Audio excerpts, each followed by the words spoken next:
धर्म प्रौजित कई तवोत्र परमो, भागवत का विषय। श्रीमद् भागवत की कथा कई लोग इसलिए कराते हैं हमारे पितृ मुक्त हो जाएं। बहुत सावधानी से सुनिएगा।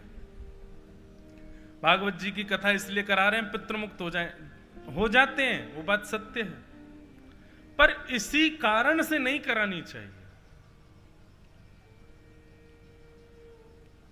बहुत ध्यान से सुनिए।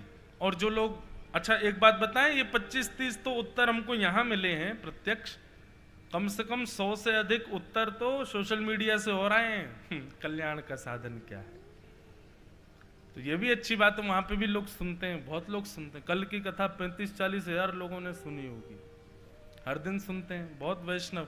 अच्छा लगता है कि ये नहीं कि भाई कितने हम बढ़ रहे हैं, कितने पॉपुलर, ये अच्छा लगता है कि इतने लोग कथा सुनते हैं, इतने लोग कम से कम भगवत भाव सुनते तो हैं, अच्छा लगता है। अच्छा, जब लगता है कि आप लोग सुनते हैं तो फिर हमारा भी भाव होता है कुछ नवीन प्रस्तुत करें, कुछ अच्छा प्रस्तुत करें, कुछ और बढ़िया मधुर प्रस्तुत करें। जब लगे कि नहीं भाई ये तो बस पल्ला झाड़ रहे हैं, तो हम भी फिर पल्ला ही झाड़ के चले जाते हैं। हम भी सीधे सीधे कथा कह के, अब ठीक है 4 घंटा कहनी है, सहज भाव से कहो। तो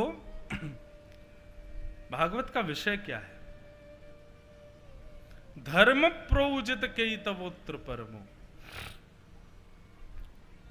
हमारे चित्त में परम धर्म करने की अत्यंत इच्छाएं जिस क्रिया से प्रकट होती हैं उसको भागवत का विषय कहते हैं। कथा सुनने के बाद आप धर्म के मार्ग के अनुगामी नहीं, परम धर्म के मार्ग के अनुगामी बन जाओगे। धर्म और परम धर्म में अंतर क्या होता है?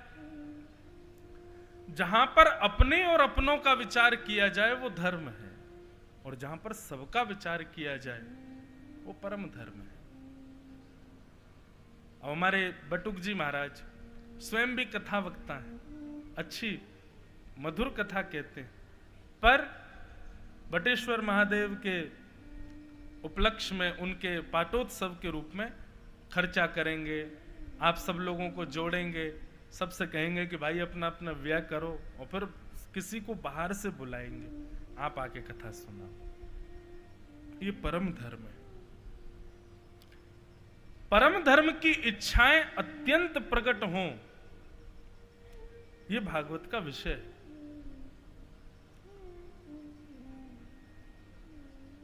भागवत का विषय। दूसरी बात, भागवत का अधिकारी कौन है?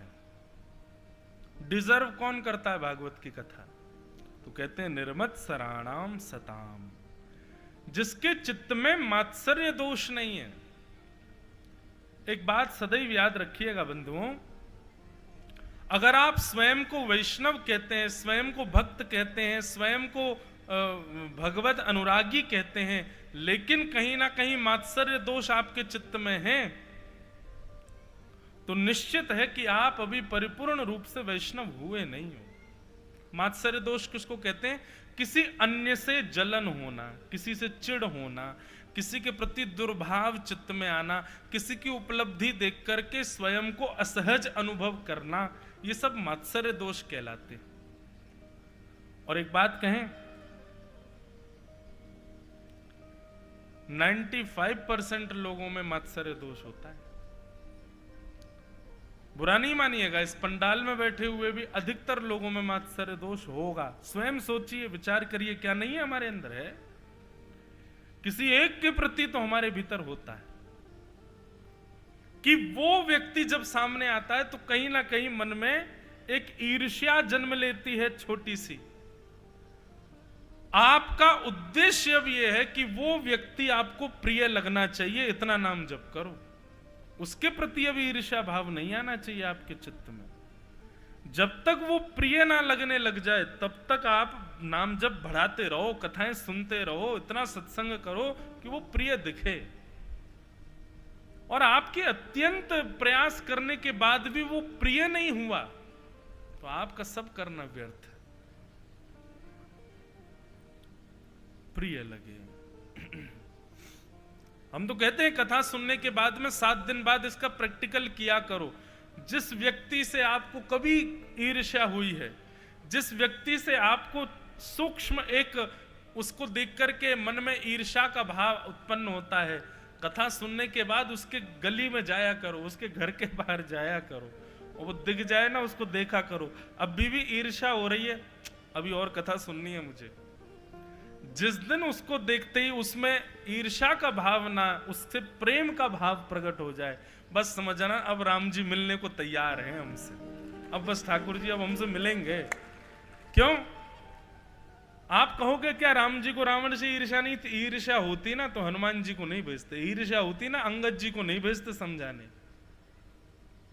ईर्ष्या होती तो सीधे आक्रमण होता, ईर्ष्या होती तो समझाया नहीं जाता। लेकिन सामने वाला मान ही नहीं रहा है किसी भी क्रिया से, तब युद्ध हुआ। अच्छा देखो, ठाकुर जी ने किसी से ईर्ष्या की नहीं।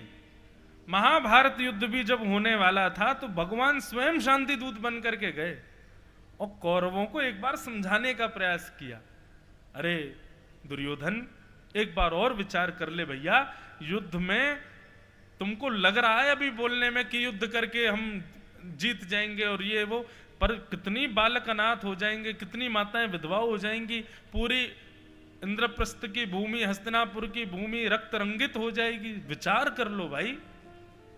अरे 5 गांव ही दे दो पांडवों को।